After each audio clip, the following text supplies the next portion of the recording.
जय हिंद साथियों, स्वागत है आप सभी का ग्लोबल टेक यूट्यूब चैनल पर। आज हम लोग इलेक्ट्रॉनिक्स मैकेनिक के सेट नंबर 2 करेंगे। जो फर्स्ट ईयर का आपका सेट नंबर 2 है ना, निम्मी के द्वारा जो दिया गया है सेट 1, सेट 2, सेट 3, उसमें सेट 2 करेंगे। इससे पहले आपने सेट 1 देख लिया होगा, जो कि बहुत ही बेहतरीन तरीके से कराया गया था और आप लोगों ने देखा भी। तो सबका कहना है कि सर सेट 2 और सेट 3 भी करा दीजिए। तो आज हम लोग सेट 2 करने वाले हैं। देखेंगे एक एक क्वेश्चन और क्वेश्चन के एक्सप्लेनेशंस भी साथ में देखते चलेंगे। तो चलिए देर ना करते हुए सीधे हम लोग आ जाते हैं अपने क्लास के क्वेश्चन नंबर फर्स्ट पे। क्वेश्चन नंबर फर्स्ट बोला है कि किस विद्युत पैरामीटर को मेगर द्वारा मापा जाता है। इसमें से कौन सा ऐसा पैरामीटर है, इलेक्ट्रिक पैरामीटर है, जिसको मेगर के द्वारा मापा जाता है। मेगर क्या करता है, तो आप सभी को पता होगा कि जो आपका मेगर होता है, मेगर के द्वारा हम लोग क्या मेजर करते हैं भाई। मेगर के द्वारा हम लोग मापते हैं आपका, मेगर के द्वारा हम लोग मापते हैं प्रतिरोध। और कौन से प्रतिरोध को मापते हैं? उच्च वैल्यू के प्रतिरोध को, उच्च प्रतिरोध। ये उच्च प्रतिरोध लगभग कितना होता है? ये होता है लगभग 10⁶, मतलब कि मेगा ओम। मेगा ओम प्रतिरोध के मेगा ओम के प्रतिरोध को मापने के लिए, मेजर करने के लिए हम लोग मेगर का यूज करते हैं। और इतना ज्यादा प्रतिरोध किसका होता है? तो इतना ज्यादा प्रतिरोध होता है आपके इंसुलेशन का या कुचालक का, इंसुलेशन का या फिर कुचालक का। तो इंसुलेशन प्रतिरोध मापने के लिए हम लोग किसका यूज करते हैं भाई? हम लोग यूज करते हैं आपके मेगर का। तो यहाँ पे A3 वाला ऑप्शन एकदम करेक्ट हो जाएगा। बाकी करंट को मेजर करने के लिए देखो, ये इसने वर्तमान लिखा है, जो कि गलत है। वर्तमान नहीं होता है, क्या होता है? ये होता है आपका धारा। ये क्या होता है भाई? धारा होता है। ठीक है, अच्छा। इसको करंट को मेजर करने के लिए हम लोग क्या यूज करते हैं? तो इसको मेजर करने के लिए यूज करते हैं हम लोग एमीटर। ठीक है, वोल्टेज किससे मेजर किया जाता है? तो ये आपके वोल्टमीटर से मेजर किया जाता है, वोल्टमीटर से। फ्रीक्वेंसी के लिए हम लोग क्या यूज करते हैं भाई? इसके लिए हम लोग साइक्लो कन्वर्टर का यूज करते हैं। साइक्लो कन्वर्टर या फिर फ्रीक्वेंसी मीटर।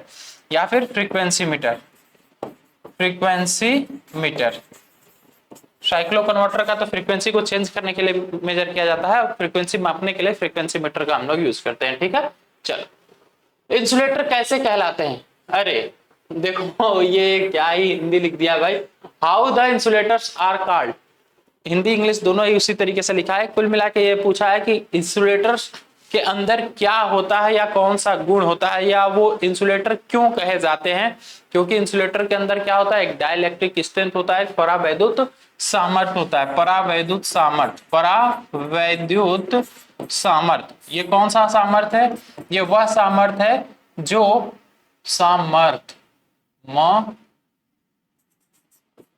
सामर्थ्य, ठीक है, डाइलेक्ट्रिक स्ट्रेंथ।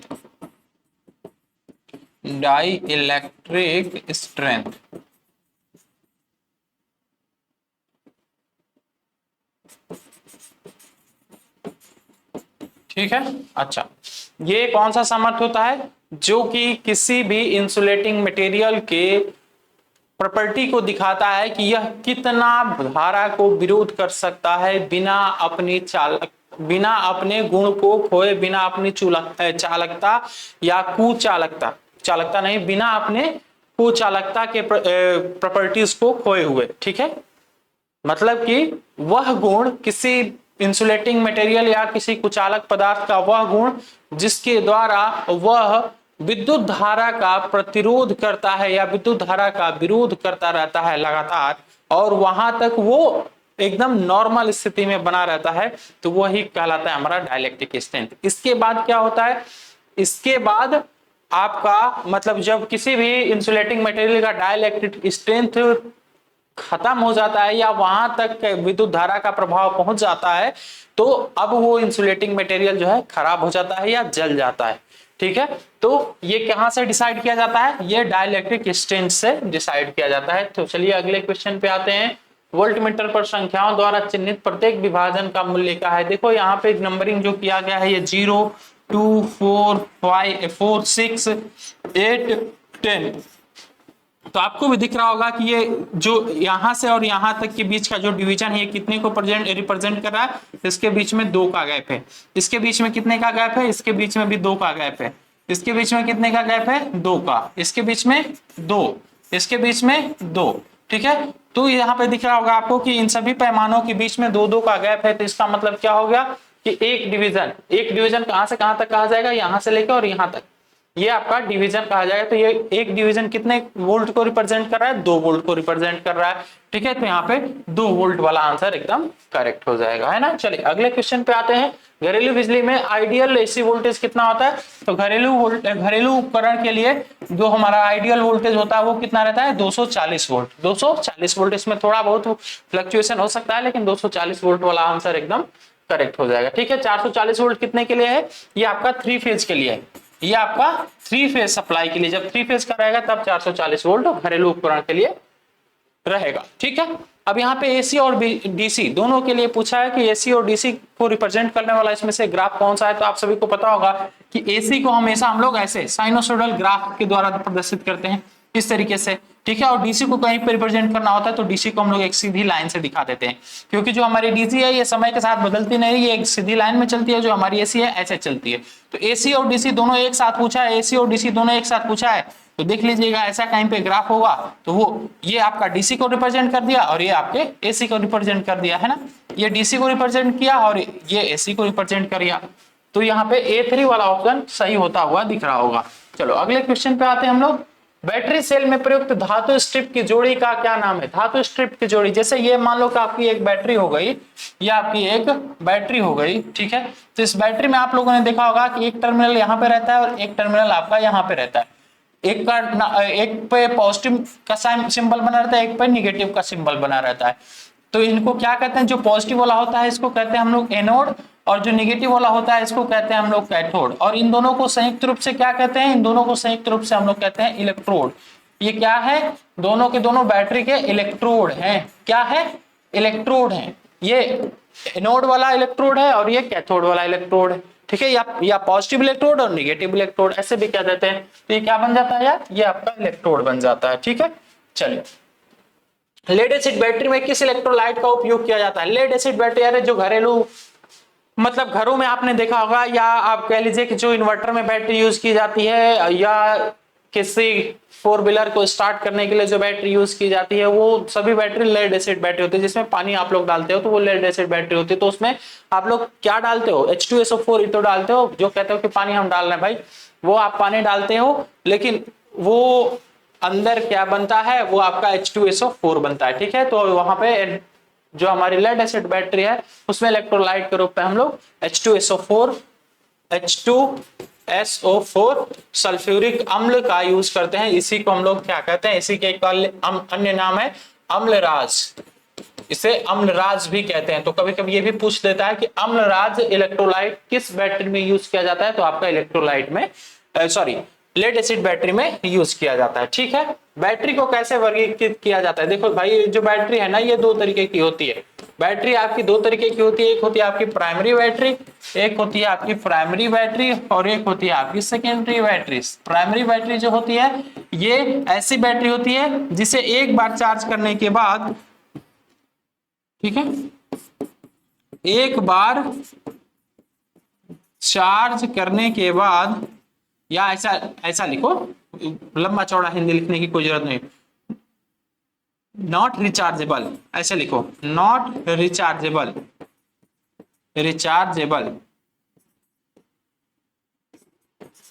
ठीक है, और ये रिचार्जेबल होता है, ये आपका रिचार्जेबल होता है। तो वो सारी बैटरी जो रिचार्जेबल होती है वो आपकी सेकेंडरी में आ जाती है, और वो सभी बैटरी जो रिचार्जेबल नहीं होती है वो आपकी किस में आ जाएगी, प्राइमरी में आ जाएगी। और यही इसका मेन क्लासिफिकेशन है। फिर आपका प्राइमरी का अलग पार्ट है, फिर आपके सेकेंडरी का अलग पार्ट है। ठीक है, तो यहां से आपका प्राइमरी और सेकेंडरी यही मुख्य 2 पार्ट बनता है आपके किसके लिए, बैटरी के लिए। तो ये आपका सी ऑप्शन एकदम करेक्ट होगा, A3 वाला ऑप्शन एकदम सही हो जाएगा। ठीक है, पूरी तरीके से चार्ज लेड एसिड बैटरी में सकारात्मक इलेक्ट्रोड का रंग कैसा होता है, तो ये होता है आपके स्पॉन्जी ग्रे कलर का, स्पॉन्जी ग्रे कलर का होता है। जब पूरी तरीके से आपकी बैटरी चार्ज हो जाती है तो उसका पॉजिटिव टर्मिनल बोले तो एनोड वाला टर्मिनल जो होता है वो स्पॉन्जी ग्रे कलर का हो जाता है।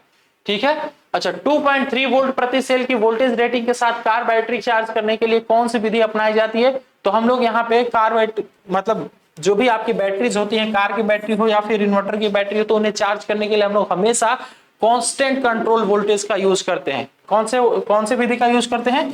कांस्टेंट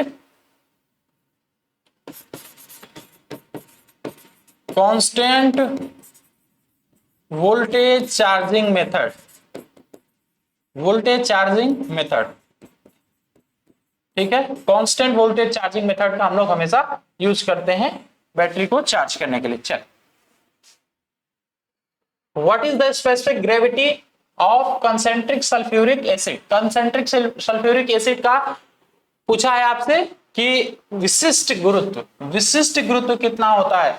विशिष्ट गुरुत्व, स्पेसिफिक ग्रेविटी, देखो ये जो स्पेसिफिक ग्रेविटी है इसी के द्वारा डिसाइड किया जाता है कि जो हमारी बैटरी है ये बैटरी फुली चार्ज है या डिस्चार्ज है। मतलब इलेक्ट्रोलाइट्स जो यूज किए जाते हैं बैटरी के अंदर, उस इलेक्ट्रोलाइट्स का स्पेसिफिक ग्रेविटी हम लोग मेजर करते हैं। उसके लिए आपका अलग से एक उपकरण होता है जिसे हाइग्रोमीटर कहते हैं, उसके द्वारा हम लोग स्पेसिफिक ग्रेविटी का मेजरमेंट करते हैं। स्पेसिफिक ग्रेविटी यदि आपका 1.8 से कम है तो इसका मतलब है कि हमारी जो बैटरी है वो डिस्चार्ज है, 1.8 से अधिक है तो इसका मतलब है कि हमारी जो बैटरी है वो चार्ज है। ठीक है, तो यहाँ पे पूछा है कि कॉन्सेंट्रिक सल्फ्यूरिक एसिड के लिए स्पेसिफिक ग्रेविटी का मान कितना होता है? स्पेसिफिक ग्रेविटी का मान कंसेंट्रिक के लिए आपसे पूछा है, तो ये वैल्यू कितनी हो जाती है भाई?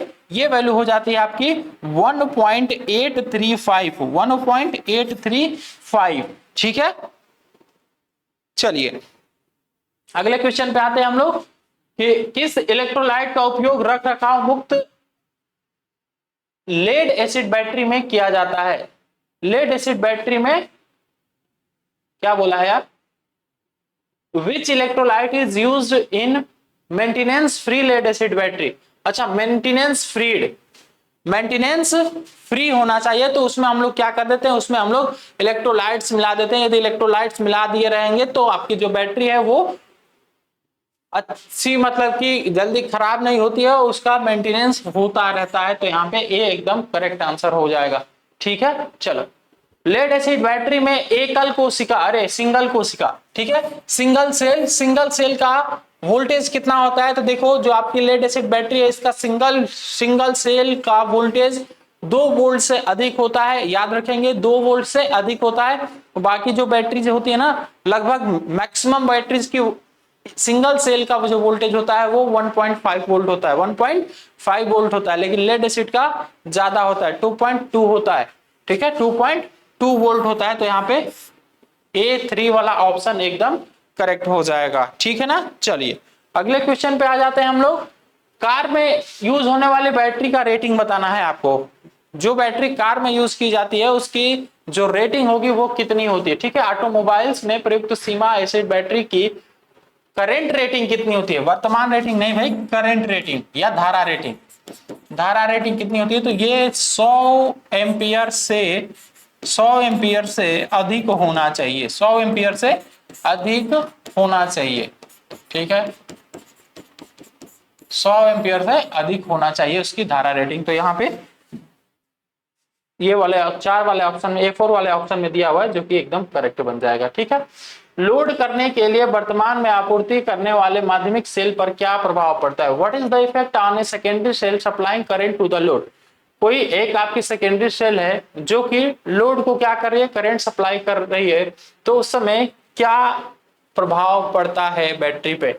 जैसे मान लो कि आपकी बैटरी हो गई, ठीक है, ये आपकी बैटरी हो गई और इस बैटरी के 2 टर्मिनल हो गए आपके पॉजिटिव और ये हो गया आपका निगेटिव। ये हो गया आपका पॉजिटिव, ये हो गया आपका निगेटिव। इसने बोला है कि ये बताइए कि ये जो आपका पॉजिटिव और निगेटिव वाला टर्मिनल है ये किसी लोड से कनेक्टेड है। जैसे कि मैं लोड से कनेक्टेड कर देता हूं, यहाँ पे एक हमारा बल्ब हो गया, ठीक है, ये हमारा एक बल्ब हो गया,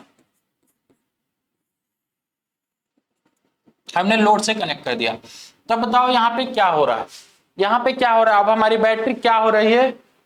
लीकिंग कर रही है, चार्जिंग हो रही है, अनलोडिंग हो रही है या डिस्चार्जिंग हो रही है? तो भाई बैटरी अनलोडिंग तो नहीं होगी ना, बैटरी तो डिस्चार्ज ही तो होगी।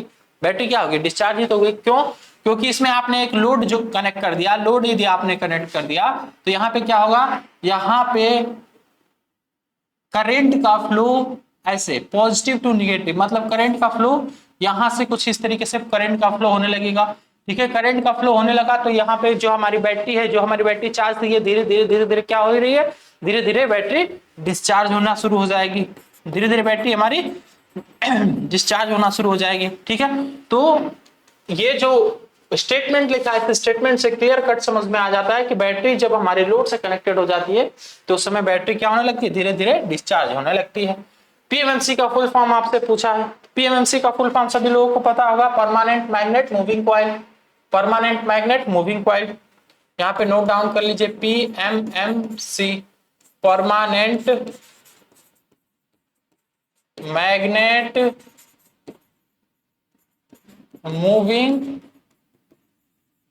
Coil meter. ठीक है,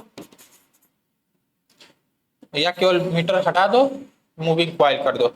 ठीक है, यदि आपसे पूछ ले एमआई टाइप का फुल फॉर्म, एमआई टाइप का फुल फॉर्म यदि पूछे तो आपको बताना है moving iron, moving iron, iron type metre.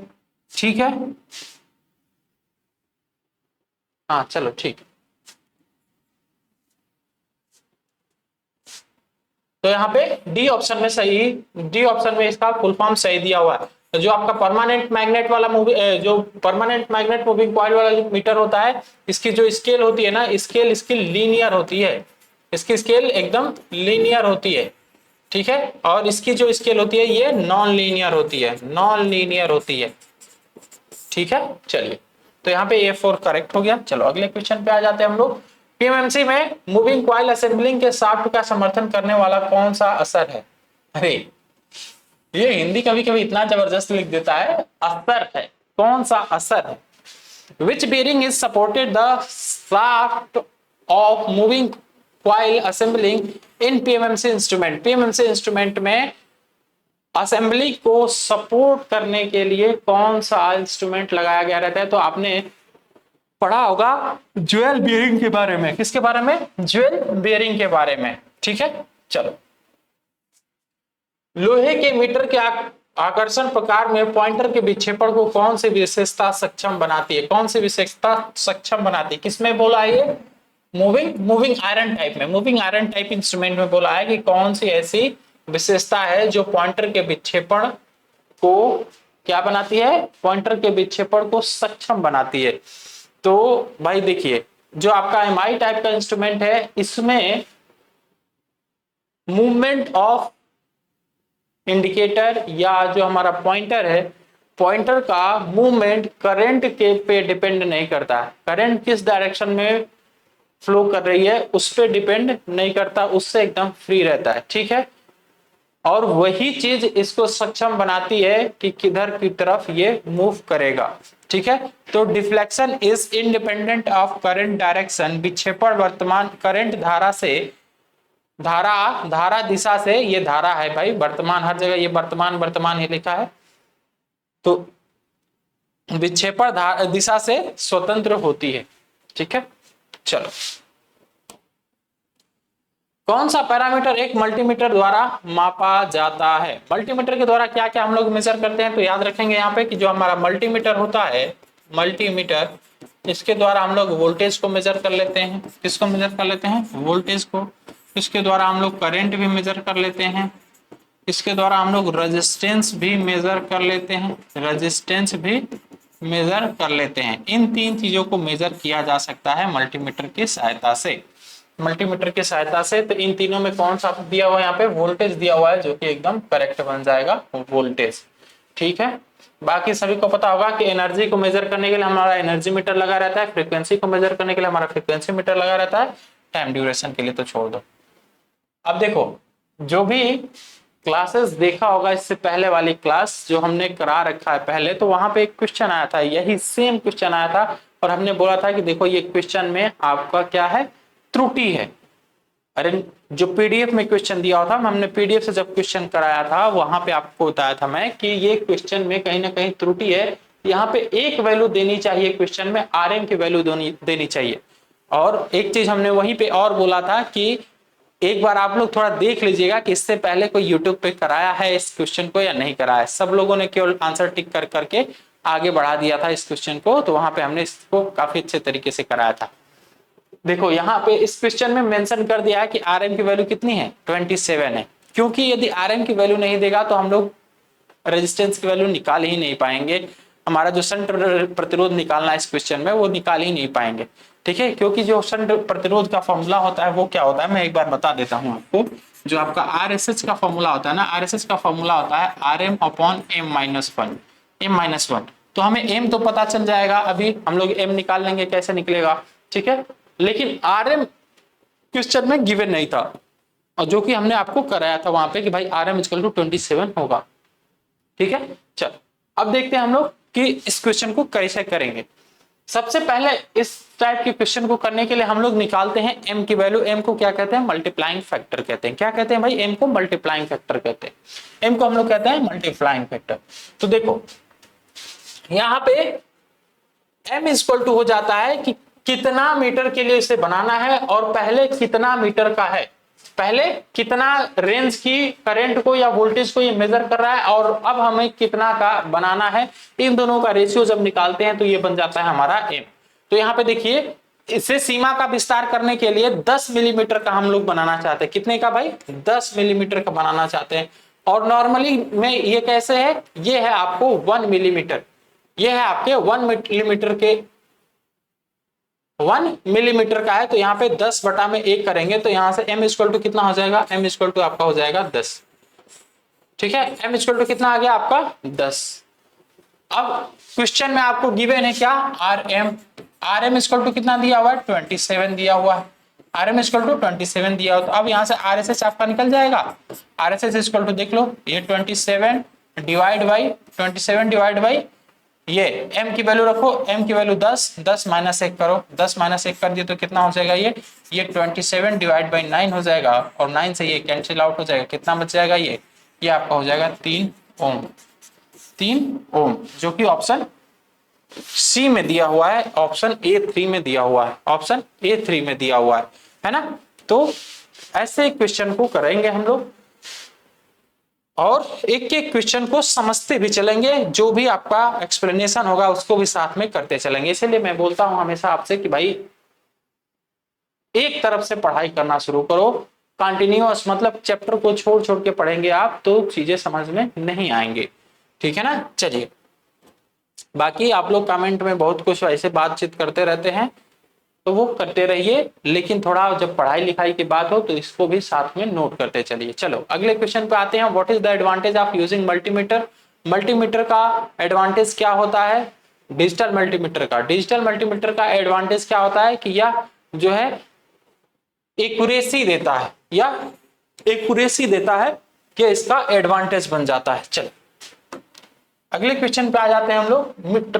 Panel metre में एक्स चिन्हित का नाम बताना है। यहाँ पे देखो, ये जो चिन्हित किया गया है ये आपको नाम बताना है। थोड़ा पेन पेपर लेके तैयार हो जाओ, कुछ अच्छा बताने वाला हो, इसको नोट डाउन कर लेंगे तो बहुत सारे डाउट आपके आसानी से क्लियर हो जाएंगे। इसके बाद कोई भी आप इंस्ट्रूमेंट देखोगे तो उसको बता दोगे कि ये किस प्रकार का इंस्ट्रूमेंट है।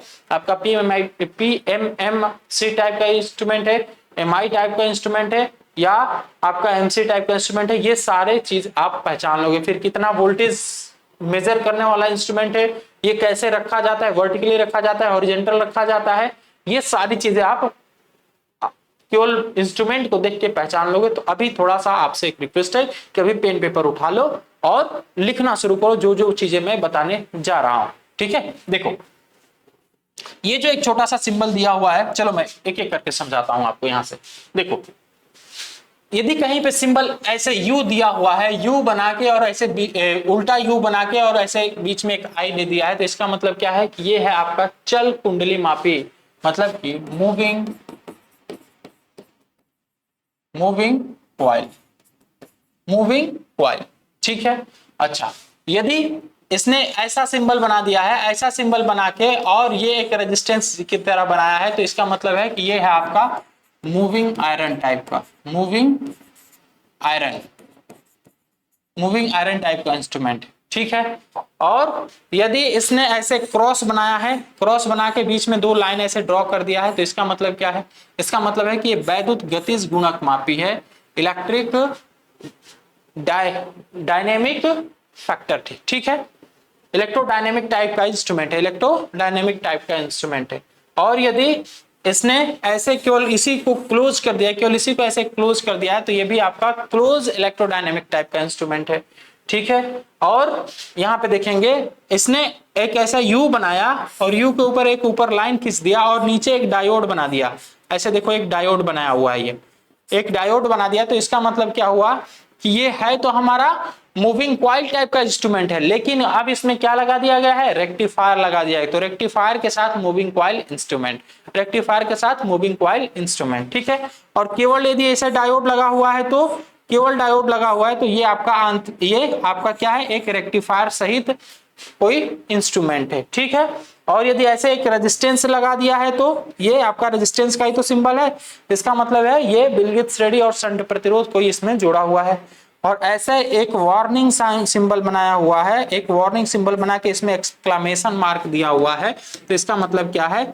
इसका मतलब ये है कि उपयोग के लिए निर्देश देखें, इस इंस्ट्रूमेंट को उपयोग करने से पहले इसका निर्देश देख लीजिए, ठीक है। अच्छा, अब देखो यहाँ पे थोड़ा सा देख लीजिए, यदि ऐसे एक डब्बा बनाया हुआ है, एक पंचभुज आपका बनाया हुआ है, तो इसका मतलब क्या होता है? इसका मतलब होता है कि ये जो है विभव परीक्षण 500 वोल्ट तक ये मेजर कर सकता है। यदि इसके बीच में ये 2 लिख दिया तो 500 वोल्ट से अधिक, उदाहरण के लिए 2000 वोल्टेज तक ये मेजर कर सकता है। और यदि यहाँ पे 0 लिख दिया तो ये विभव का परीक्षण नहीं कर सकता, वोल्टेज का परीक्षण नहीं कर सकता, ठीक है। और यदि देखो ये उल्टा टी यदि बना दिया है, तो इसका मतलब ये है कि जो इंस्ट्रूमेंट है वो वर्टिकल पोजीशन में रख के तब यूज किया जाएगा, वर्टिकल पोजीशन में रख के तभी आप उसका यूज करेंगे।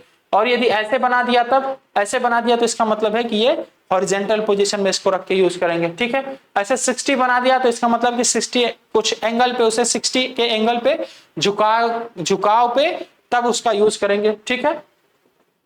और ये यदि ऐसे बना दिया तो ऐसे बना दिया और +-2 लिख दिया, तो इसका मतलब ये है कि इसमें परसेंटेज एरर 2% तक हो सकती है। जो हमारा इंस्ट्रूमेंट है ये वर्टिकल टाइप का है और इसमें 2% का प्लस-माइनस का एरर हो सकता है। और ये 10 लिख दिया तो इसका मतलब है कि जो हमारा हॉरिजॉन्टल टाइप का इंस्ट्रूमेंट है इसमें 10% तक का एरर हो सकता है, ठीक है। ये सारे पॉइंट्स एक एक करके आप नोट डाउन कर लेंगे। मैं थोड़ा सा साइड में भी हट जा रहा हूं, आप एक बार स्क्रीनशॉट भी लेके इसको रख लेंगे, बाद में आप नोट डाउन इसको जरूर कर लीजिएगा। चलो अब हम लोग अपने क्वेश्चन पे आ जाते हैं। देखो इस क्वेश्चन में इसने क्या दे रखा है? इस क्वेश्चन में इसने ऐसे बनाया है, ऐसे बना के फिर ऐसे बनाया है, ऐसे बनाया है, ठीक है। और पूछा है कि ये क्या रिप्रेजेंट कर रहा है, तो यही चीज तो आपका रिप्रेजेंट कर रहा था, किसको? मूविंग आयरन को, मूविंग आयरन को रिप्रेजेंट कर रहा था। देखो अभी क्वेश्चन में अभी हमने बताया यहाँ पे, ये देखो ऐसे बना के और ये एक रेजिस्टेंस टाइप का बनाया, तो ये क्या है? ये आपका मूविंग आयरन है। ये आपका क्या है भाई? Moving iron. ये मूविंग आयरन को रिप्रेजेंट कर रहा है, ये आपके मूविंग आयरन को रिप्रेजेंट कर रहा है। और देखो इसने ऐसे बनाया हुआ है और बीच में एक एक्सक्लेमेशन साइन बनाया, तो इसका मतलब कि सावधानी को देखें। और इसने यहाँ पे 2 लिखा है, इसने यहाँ पे 2 लिखा है एक पंचभुज बना के, तो इसका मतलब क्या है कि 2000 वोल्टेज तक मेजर कर सकता है। और ये देखो ये जो लाइन बनाया है, इस लाइन का मतलब क्या है कि ये आपका किस पोजीशन में रखा जाता है? ये आपका वर्टिकल पोजीशन में रखा जाता है। किसमें? वर्टिकल पोजीशन में, ठीक है। और ये कहाँ? केवल यहाँ पे यू टाइप का बनाया है, यहाँ नीचे कुछ नहीं रखा है, तो इसका मतलब क्या है? ये मूविंग आयरन टाइप का इंस्ट्रूमेंट है। और देखिए लीजिए यहाँ पे किसी इंस्ट्रूमेंट पे ऐसे सीधी लाइन खींची रहती है तो वो डीसी के लिए यूज किया जाता है, जब ऐसे लाइन खींची जाती है तो वो एसी के लिए यूज किया जाता है। और ये दोनों लाइन खींची जाएगी तो वो डीसी और एसी दोनों के लिए यूज किया जाता है। जब ये ऐसे 3 बना हो तो ये आपका पॉलीफेज मतलब 3 फेज के लिए यूज किया जाता है। और इसको थोड़ा सा और गाढ़ा कर देते तो ये भी आपका 3 फेज के लिए ही यूज किया जाता है, ठीक है। तो ये क्वेश्चन था, थोड़ा सा क्वेश्चन अच्छा था, मतलब कि अच्छे लेवल का क्वेश्चन था, इसलिए हमने सोचा कि चलो बातों में थोड़ा कुछ आपकी जानकारी की भी बात हो जाए। यदि आपको अच्छा लगे तो आप सेशन को लाइक भी कर सकते हैं, चीजों को नोट भी कर सकते हैं। यदि नहीं अच्छा लगे तो आप लोग अपने में बात करते रहिए, ठीक है, क्योंकि अक्सर मैं देखता हूं कमेंट में आप लोग केवल बातचीत ही करते रहते हैं। चलो पॉइंटर को मूविंग आयरन इंस्ट्रूमेंट में किस कंट्रोल का इस्तेमाल पॉइंटर को जीरो पोजीशन पर रखने के लिए किया जाता है? किसका यूज करके हम लोग पॉइंटर को किसमें जीरो पोजीशन में लेके आते हैं? जीरो पोजीशन में लेके आने के लिए हम लोग किसका यूज करते हैं भाई? हम लोग यूज करते हैं स्प्रिंग कंट्रोल का। पीएमएमसी मूवमेंट में किस टॉर्क का उपयोग किया जाता है? किस टॉर्क का उपयोग किया जाता है? तो जो आपका पीएमएमसी टाइप का इंस्ट्रूमेंट होता है, पीएमएमसी टाइप के इंस्ट्रूमेंट का जो टॉर्क होता है, इसका torque high torque to weight ratio होता है। High torque to weight ratio, high torque to weight ratio होता है। वेट रेशियो होता है किसके लिए? पीएमएमसी टाइप के इंस्ट्रूमेंट के लिए। पीएमएमसी टाइप का जो इंडिकेटर होता है उसको मूवमेंट कराने के लिए, उसको गति में लाने के लिए हाई टॉर्क की जरूरत पड़ती है। उसका जो टॉर्क और वेट का रेशियो वो हाई होना चाहिए। ठीक है, माप के लिए कौन सा मीटर एक गतिमान कॉइल का उपयोग करता है? एक गतिमान कॉइल का उपयोग करता है। तो देखो जो आपका पीएमएमसी टाइप का इंस्ट्रूमेंट है ये क्या करता है? ये मूविंग कॉइल इसका नाम ही है ना, मूविंग कॉइल इसका नाम ही है। मूविंग कॉइल नाम है तो इसका मतलब क्या है? इसमें जो हमारी कॉइल है ये क्या कर रही है? ये कॉइल गति कर रही है, गति कर रही है। ठीक है, ये एमआई टाइप का इंस्ट्रूमेंट मतलब कि इसमें मूविंग आयरन है, इसमें क्या मूव कर रहा है? आयरन का टुकड़ा मूव कर रहा है। यहाँ पे बोला है कि कॉइल को गतिमान कौन कर रहा है, तो ये आपका पीएमएमसी टाइप का इंस्ट्रूमेंट है, तो यहाँ पे बी एकदम करेक्ट बनेगा। कौन सा इलेक्ट्रोड ऑसिलोस्कोप, अरे क्या लिखा है यार, which electrode control brightness of image on the screen of oscilloscope? Oscilloscope है। ठीक है, ये देखो इसका हिंदी थोड़ा सा, ऑसिलोस्कोप, स्कोप यहां पे लिख लो, ये ट हटा दो। ये क्या कहते हैं इसका जो क्या ट्रांसलेशन है, ट्रांसलेशन इसका बड़ा गड़बड़ दे दिया है। ठीक है, चलिए ट्रांसलेशन से हम लोग को क्या ही मतलब है, ट्रांसलेशन से हमें कोई दिक्कत नहीं है।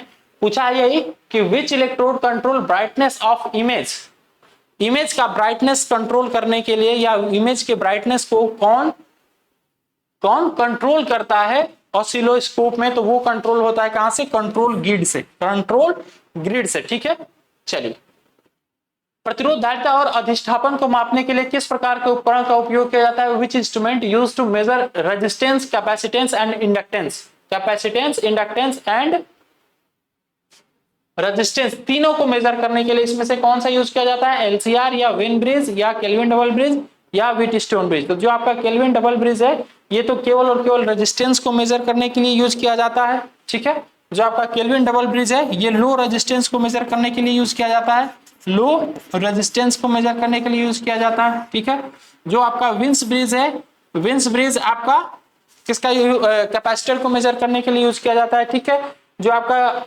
व्हीटस्टोन ब्रिज है ये भी रेजिस्टेंस को मेजर करने के लिए यूज किया जाता है, रेजिस्टेंस को।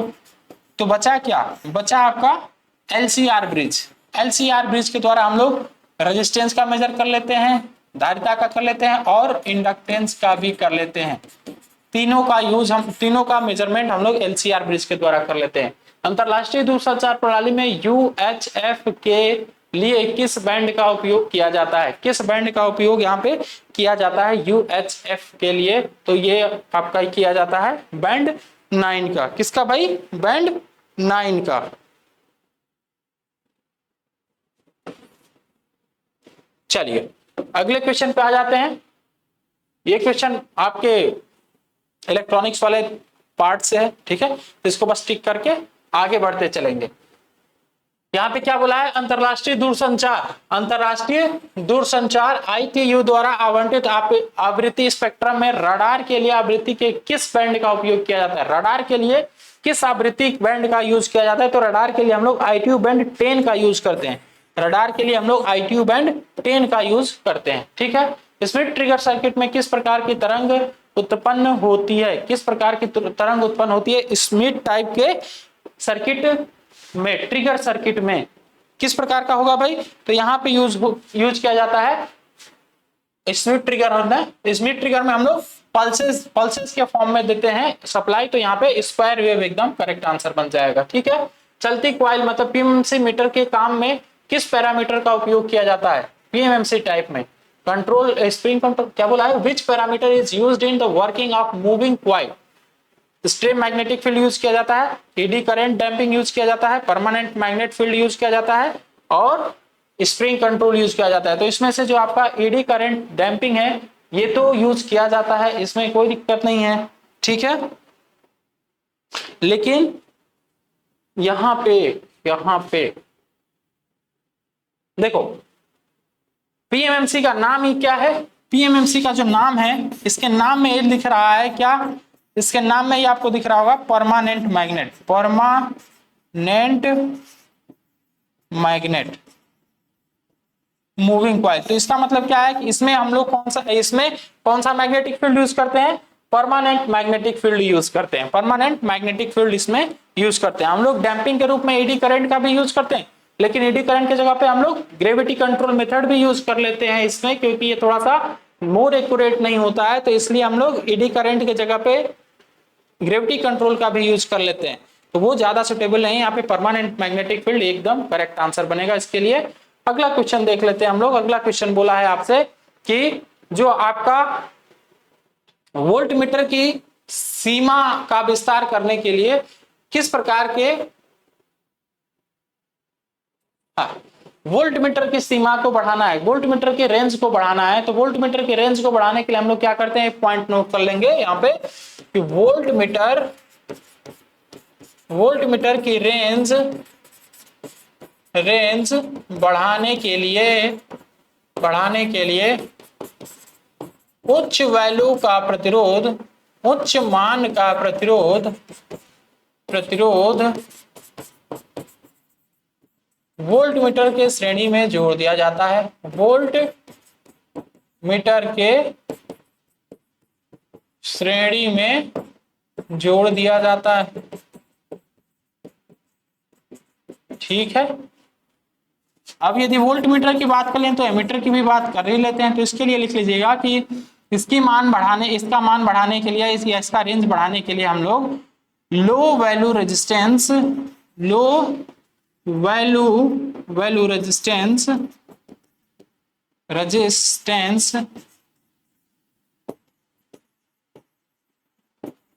एमीटर के समांतर में जोड़ देते हैं, समांतर में जोड़ दिया जाता है,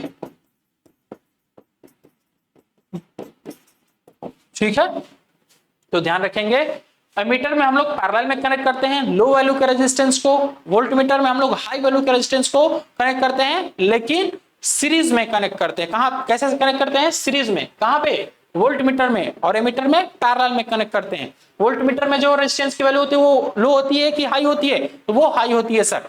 एमीटर में कैसी होती है, लो होती है, ठीक है। तो यहाँ पे देख लेंगे, यहाँ ऑप्शन आपका A3 वाला है जो कि एकदम करेक्ट बनेगा। बैटरी किस एनालॉग मीटर में दी गई है, अच्छा, in which analogue meter the battery is provided, इसमें से किसके अंदर आपका बैटरी दिया गया रहता है। तो एमीटर हो गया, वोल्ट मीटर हो गया, ओम मीटर हो गया, या वॉट मीटर, किसमें दी जाती है, किसमें आपकी बैटरी दी जाती है, तो वो होता है आपका ओम मीटर, ठीक है। चलो, कौन से मीटर की गति स्ट्रे चुंबकीय क्षेत्रों से प्रभावित नहीं होती है, वो होता है आपका पीएमएमसी टाइप का इंस्ट्रूमेंट। पीएमएमसी टाइप का इंस्ट्रूमेंट स्ट्रे चुंबकीय क्षेत्रों से प्रभावित नहीं होता है, क्योंकि यहाँ पे अब जो हमारा मैग्नेटिक फील्ड है वो कैसा है, वो परमानेंट टाइप का मैग्नेटिक फील्ड है। किस मापक यंत्र में इस गति का उपयोग किया जाता है, तो ये आपने तो कभी देखा ही नहीं है पीएमएमसी टाइप का इंस्ट्रूमेंट को। क्यों भाई, पीएमएमसी टाइप का इंस्ट्रूमेंट कितने लोगों ने देखा है। ये जो आपका मेथड है, देखो यहाँ पे दो ज्वेल बेरिंग का यूज किया गया, एक आपका स्प्रिंग का, एक आपका स्प्रिंग यहाँ पे है, एक आपका स्प्रिंग यहाँ पे है। तो यहाँ पे दो स्प्रिंग एक साथ यूज किए जाते हैं। तो ये किसका अरेंजमेंट है, ये आपके मूविंग कॉइल का अरेंजमेंट है, या ऐसा कह सकते हैं कि आपके पीएमएमसी टाइप का अरेंजमेंट है, ठीक है। किस स्थिति में बढ़ते हुए कॉइल मीटर को माप के लिए रखा जाता है।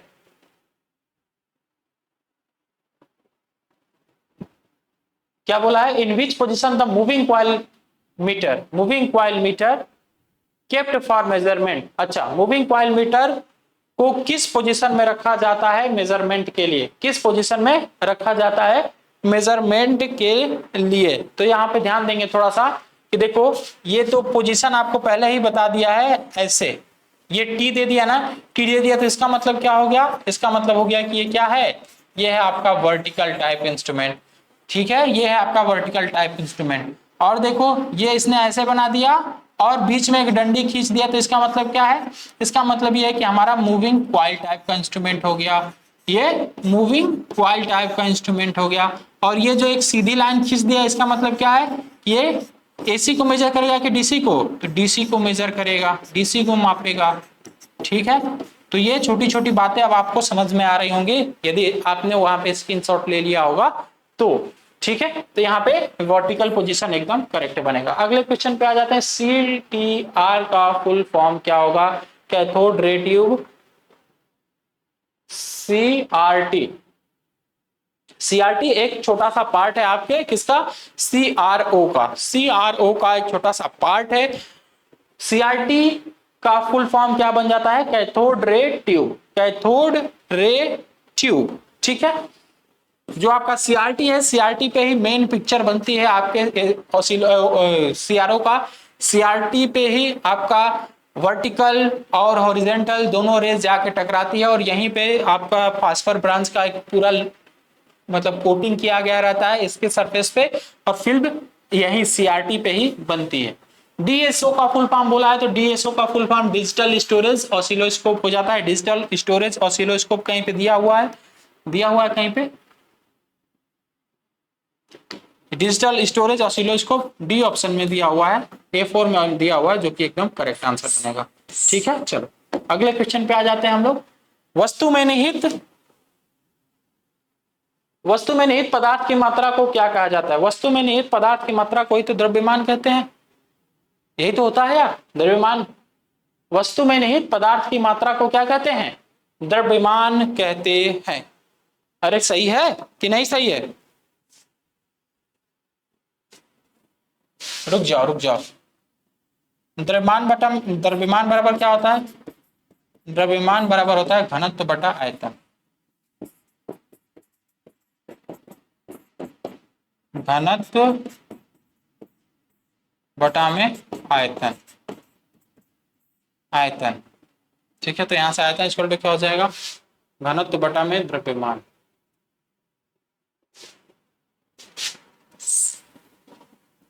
घनत्व इक्वल टू होता है आपका द्रव्यमान बटा आयतन, द्रव्यमान बटा में आयतन। तो यहां से आयतन इक्वल टू हो जाएगा द्रव्यमान बटा में घनत्व। तो ये क्या कहते हैं भाई, एक मिनट रुक जाओ, हमने द्रव्यमान बता दिया ना। वस्तु में निहित पदार्थ की मात्रा को, वस्तु में निहित पदार्थ की मात्रा को हम लोग क्या कहते हैं, वॉल्यूम कहते हैं, आयतन कहते हैं। ठीक है, what is the term as quantity of matter content in a body, content in a body. तो देखो यदि यहाँ से हम घनत्व को 1 रख दें, यहाँ से हम घनत्व की वैल्यू यदि 1 कर दें तो आयतन इक्वल टू क्या हो जाएगा, द्रव्यमान हो जाएगा। इसका मतलब ये होगा कि वस्तु में निहित पदार्थ की मात्रा क्या कहलाती है, वो तो द्रव्यमान हो गई। ठीक है, वो किसके बराबर होती है, वो अब बराबर होती है आपके आयतन के। ठीक है, वो किसके बराबर होगी भाई, आयतन के बराबर होगी। तो यहाँ पे आयतन ठीक आंसर है। चलिए कोई बात नहीं, ठीक आंसर है कि नहीं भाई आयतन।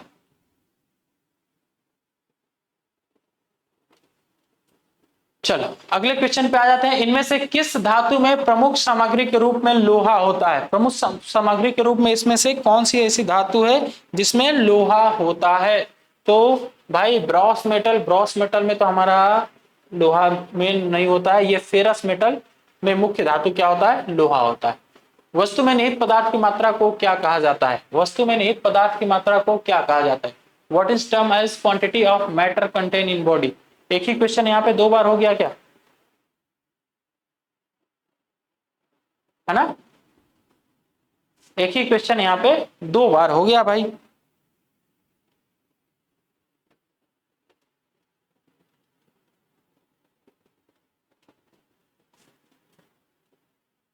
एक मिनट रुक जाइए, थोड़ा सा क्वेश्चन कुछ, क्वेश्चन यहाँ पे रिपीट हो गया है ना, इसलिए मैं भी सोच रहा था कि कैसे थोड़ा सा गलत हो रहा है। What is term as quantity of matter content in body. देखो ये जो हमने पहले बोला था कि ये किसके बराबर होता है, ये बराबर होता है आपके द्रव्यमान के, जो कि एकदम करेक्ट है। ये वस्तु कोई भी आपकी एक वस्तु है, जैसे मान लो कि यही एक आपका वस्तु है, ये पेन आपका क्या है, एक वस्तु है। इस वस्तु में कुछ ना कुछ पदार्थ की मात्रा है, कोई ना कोई इसमें मात्रा मौजूद है।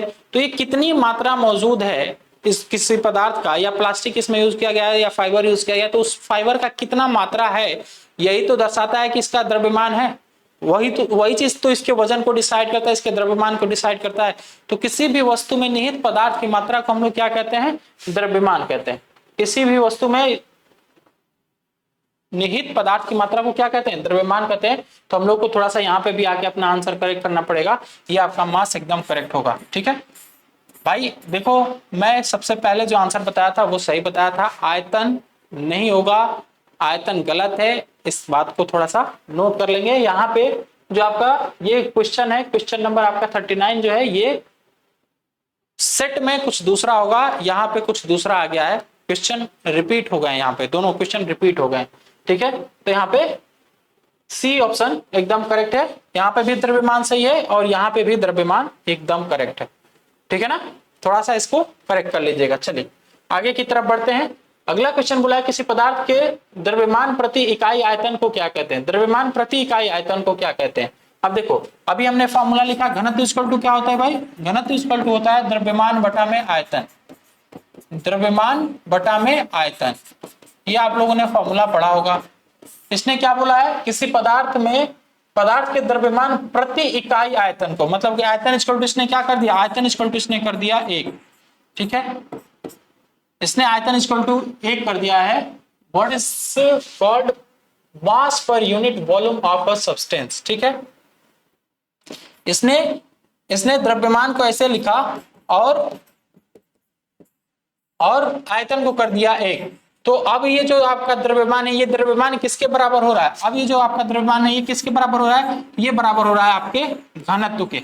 ठीक है, तो यदि आयतन की वैल्यू को हम लोग 1 कर दे रहे हैं तो इसका मतलब हो जा रहा है कि जो हमारा ये द्रव्यमान है पदार्थ का, वो किसके बराबर हो रहा है, घनत्व के बराबर हो रहा है। तो यहाँ पे डेंसिटी एकदम करेक्ट आंसर बन रहा है। ठीक है, चलो उष्मा की एसआई इकाई क्या होती है, उष्मा की एसआई इकाई आप सभी को पता होगा कि उष्मा की जो आपकी एसआई यूनिट बनती है वो क्या बनती है भाई, उष्मा की एसआई यूनिट क्या बनती है, तो सब लोग क्या बोलेंगे कि सर इसकी एसआई यूनिट बनती है जूल या कैलोरी बोलेंगे सभी लोग, इसकी एसआई यूनिट क्या बनती है,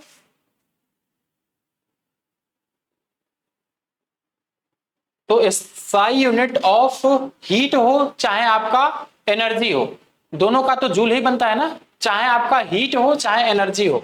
ठीक है, चाहे आपका हीट हो या फिर आपका एनर्जी हो, दोनों का एसआई यूनिट क्या बनता है, दोनों का जो आपका एसआई यूनिट है ये बनता है जूल, ये बनता है आपका जूल।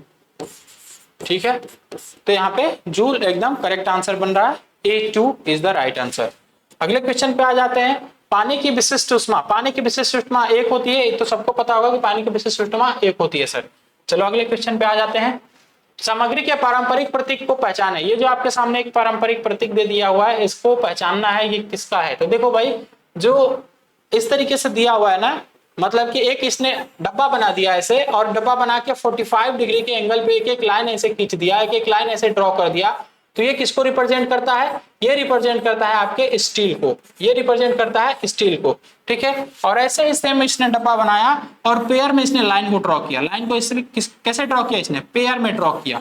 ठीक है, 45 डिग्री के एंगल पे इसने यदि पेयर में ड्रॉ कर दिया लाइन को, तो ये किसको रिप्रेजेंट करता है, ये रिप्रेजेंट करता है आपके लेड को, कुछ इस तरीके से। ठीक है, लाइनें कैसी खींची होनी चाहिए, पेयर्स में खींची होनी चाहिए, तो ये रिप्रेजेंट करेगा आपके लेड को।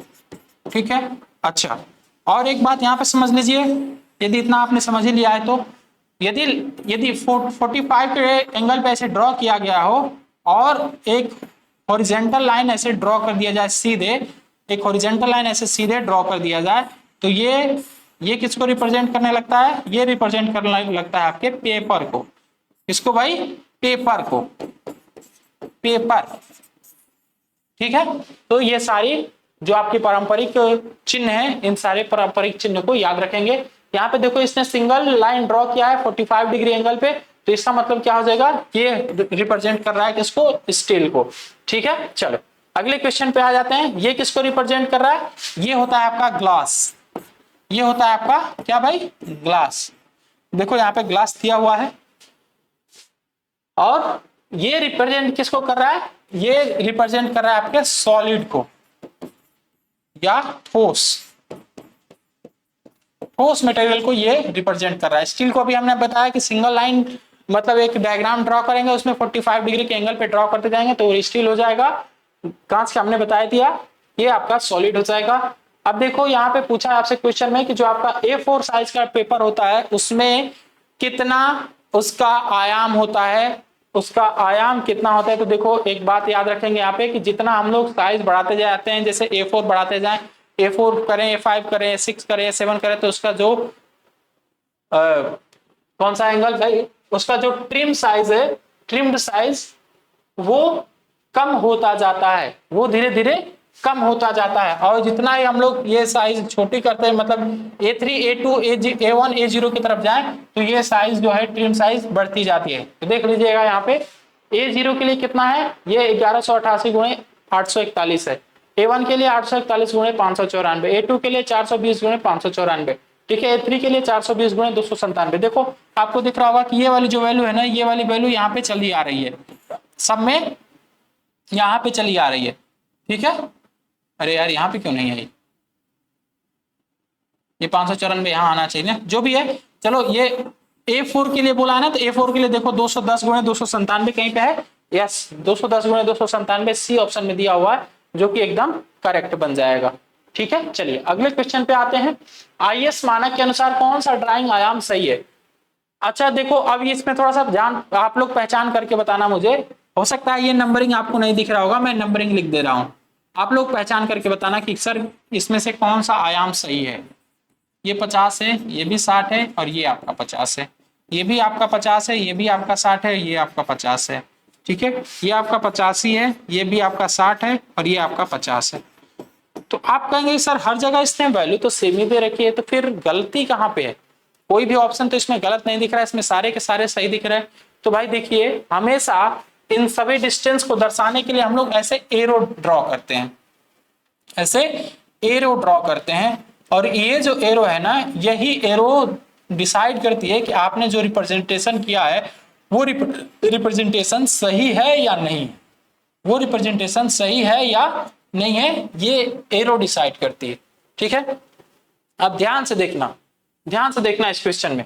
देखो ये एरो किस रेशियो में ड्रॉ की जाती है, 1:3 में, 1:3 में, मतलब कि 1 का ये वाला वैल्यू रहता है, और यहां से लेके यहां तक जो खींचा जाता है ये कितने का रहता है, ये 3 mm का रहता है, ये 1 mm का रहता है, और ये 3 mm का रहता है। ठीक है, तो 1:3 का इसका अनुपात होता है। तो ये अनुपात हर जगह सेम रहनी चाहिए, हर जगह ये एक ही अनुपात रहना चाहिए, अलग अलग अनुपात नहीं होना चाहिए, क्योंकि हर जगह हमने डायमेंशन ही तो डिनोट किया है, और हर जगह हमें यदि डायमेंशन ही दिखाना है, इसका बीमा ही दिखाना है, तो हर जगह ये रेशियो सेम ही होनी चाहिए।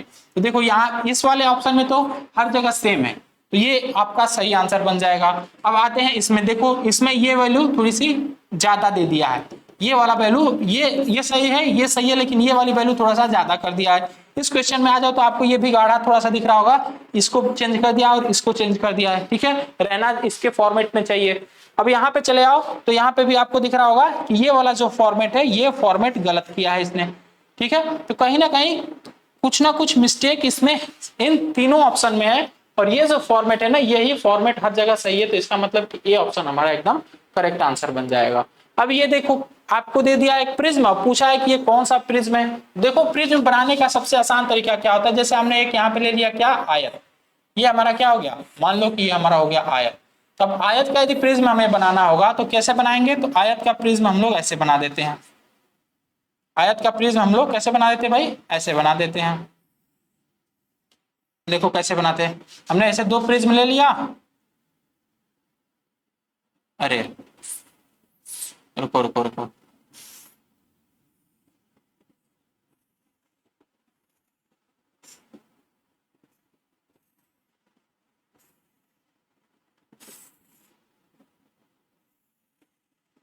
ठीक है, ये आपका बन जाएगा क्या, ये आपका बन जाएगा आयत।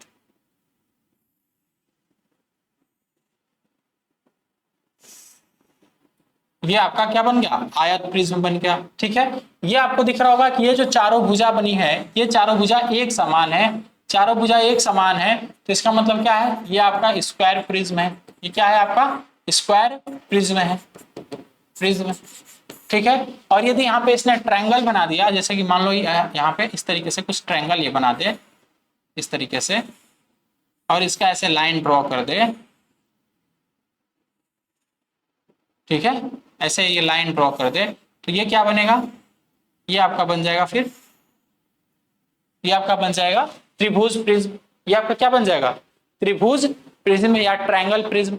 तो इस तरीके से इसके आकृति को पहचाना जाता है प्रिज्म के। प्रिज्म के सबसे ऊपर वाले सरफेस को देखा जाता है। सबसे ऊपर वाले सरफेस को देखिए कि यहाँ पे क्या बन रहा है, यहाँ पे कौन सी आकृति बन रही है, वही इस प्रिज्म का नाम हो जाता है। ठीक है, सबसे ऊपर आपको दिख रहा होगा कि यहाँ पे एक स्क्वायर बन रहा है, तो इसका मतलब क्या हो जाएगा, ये आपका स्क्वायर प्रिज्म बन जाएगा। यहीं पे यदि एक रेक्टेंगल बनता तो ये रेक्टेंगल प्रिज्म होता। यहाँ पे यदि एक आपका ट्रायंगल बनता, ट्रायंगुलर बनता मतलब त्रिभुज बनता, तो आपका ये त्रिभुज प्रिज्म हो जाता। यदि आपका हेक्सागोनल बनता, हेक्सागोनल कैसे बनता है आपको, आप सभी लोगों को पता है ना, ये आपका हेक्सागोनल है, या क्या है आपका हेक्सागोनल है। यदि आपका हेक्सागोनल बनता तो ये हेक्सागोनल प्रिज्म हो जाता है। ये हेक्सागोनल कहाँ पे बनता, इस वाले पोर्शन पे बनता, सबसे ऊपर वाले सरफेस पे। तो यही डिसाइड करता है कि ये किस आकार का प्रिज्म है। ठीक है, तो ये था आपका आज का पूरा सेट, जिसमें हमने कितना कितना क्वेश्चन किया, जिसमें हमने 38 क्वेश्चन किए थ्योरी के 38 क्वेश्चन किए। ठीक है, वर्कशॉप कैलकुलेशन WCS के हमने 6 क्वेश्चन किए, और ड्राइंग के भी हमने 6 क्वेश्चन किए, ड्राइंग के भी 6 क्वेश्चन किए। टोटल कितना हो गया, 38 6 44 6 50, हमने 50 क्वेश्चन टोटल कर दिया है आज के क्लास में भी, आज के सेट में भी। ठीक है, अब इम्प्लॉयबिलिटी वाला सेशन बच जाता है, तो इम्प्लॉयबिलिटी विवेक सर कभी करा देंगे आपको। अब इससे आगे बचा हुआ आपका सेट नंबर 3, तो अब आप यदि डिमांड करेंगे सेट नंबर 3 का, तो उसे भी हम लोग जरूर करा देंगे।